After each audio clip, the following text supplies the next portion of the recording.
Hi everyone, this is Rabbi Kenneth Hahn for Ask the Rabbi Thursdays on JUTV, and thank you so much for tuning in today. As I indicated in the promotional piece, I am talking today about how Judaism and intersectionality relate, and I'll tell you why. Earlier this week, a couple of days ago, I read an opinion piece in the New York Times that honestly I found really upsetting, and I just felt the need to speak about it today. So first, let me say a word about what intersectionality is so we all know what we're talking about here.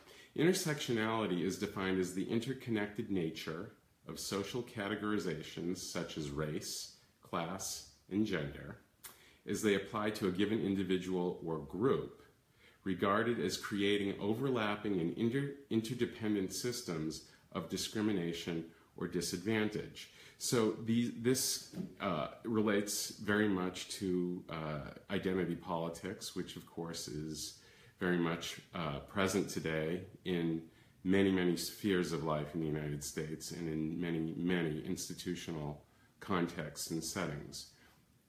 And the important point here is it's how various aspects of identity, multiple aspects of identity in an individual or a group come together in the context of discrimination or disadvantage. Okay, so why does this come up for me just now? A woman named Bari Weiss wrote an opinion piece in the New York Times which described the experiences of three Jewish lesbian women who participated or attempted to participate in the Dyke March in Chicago this past weekend celebrating Gay Pride. And each of these women separately had a similar experience. They, much as they had done, or at least one of them I know had done for many, many years now during this march, had brought a symbol that accurately reflected their identity as they experience it, which is as a Jewish lesbian woman. And the symbol was a rainbow flag with the Star of David on it. And essentially what happened to all three of them is that ultimately, as the parade was staging, the organizers of the parade came to them and said, you have a choice. You can put the flag away and march, or you will not be allowed to march in the parade. This is really disturbing, very disturbing to me, for a number of reasons. First of all, those women are just trying to express their identity, and it became clear, the rationale for being asked to put the flags away was that other people found the Star of David symbol unsafe. It created a feeling of unsafety for them, and it was a symbol that they didn't want to have represented in the parade.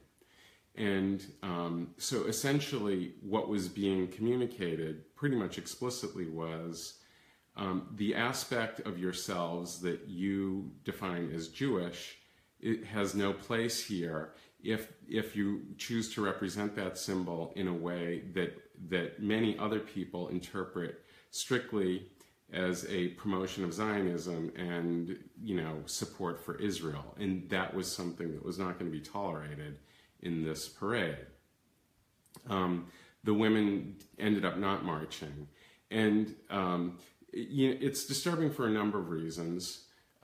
First of all, I'd like to believe that the designation or belief that the Star of David only represents Israel and in that context only represents the promotion of a Zionist attitude I'd like to believe that that's based purely on ignorance, because of course the Star of David, while on the Israeli flag, is the symbol of the Jewish people and has been long before the State of Israel existed, and among other things, as the author of the opinion piece points out, was the symbol that Jews had to wear on a yellow band in Europe as they were being rounded up, herded, and sent off to death camps. So it's a lot more than just a Zionist symbol and a symbol that appears on the flag of Israel. And I'd like to believe that attitude on the part of others was born of ignorance, but that's not really what I believe is going on. I believe actually it's the equating of Israel per se and Zionism with Judaism and these women's stated desire to express their Jewishness, not promote the state of Israel, I think is born of anti-Semitism, and plain and simple. And I think it's important to understand that anti-Semitic feelings can just as readily come from the left and the kind of progressive movements as it can from the right and the far right. The other issue is that these women basically just wanted to express themselves, and I can understand how certain symbols can be offensive to people, but in a certain sense that's not really the point, because ironically the parade itself is probably offensive to some people who live in Chicago. Does the fact that that almost certainly is the case mean the parade should not happen? If someone happened to show up and was a lesbian from the South and had a rainbow flag that somehow superimposed the Confederate flag on it, should they likewise be banned? The Confederate flag is likewise a symbol that is deemed very offensive by a lot of people, and certainly people on the left. And should that be banned? And I think the answer is no, just like the Star of David shouldn't be banned. As a matter of fact, we all remember that there were marches done by the Klan in Skokie, Illinois, where they went right to the heart of the matter, to very Jewish communities, and were allowed to demonstrate there, even though there was a belief that those demonstrations could incite violence, but they were allowed to happen nonetheless. And so the answer is not telling people you cannot identify yourself as who you are because I don't like it, or a symbol seems unsafe to me, because symbols in and of themselves are not unsafe. Much more than that, what needs to happen is, as usual, civil discourse. It's never a solution to tell people you can't express yourself, whether by virtue of a symbol or the words that come out of your mouth.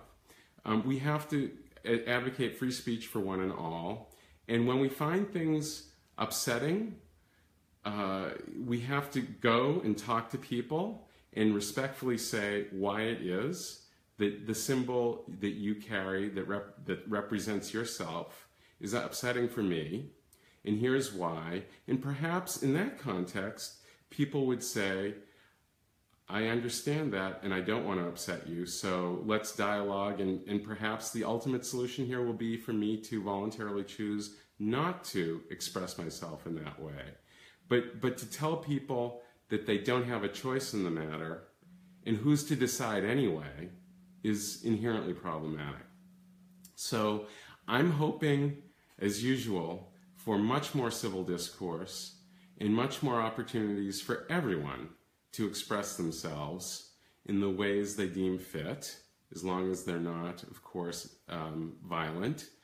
And that's something I believe we all can live with. This has been Rabbi Kenneth Hahn for Ask the Rabbi Thursdays in JUTV. If you found this useful or interesting, please share it with friends. And by all means, tune in next Monday for Music Monday. And with that, I'll say have a great weekend, a wonderful Shabbat if you observe, and we'll see you on Monday. So long.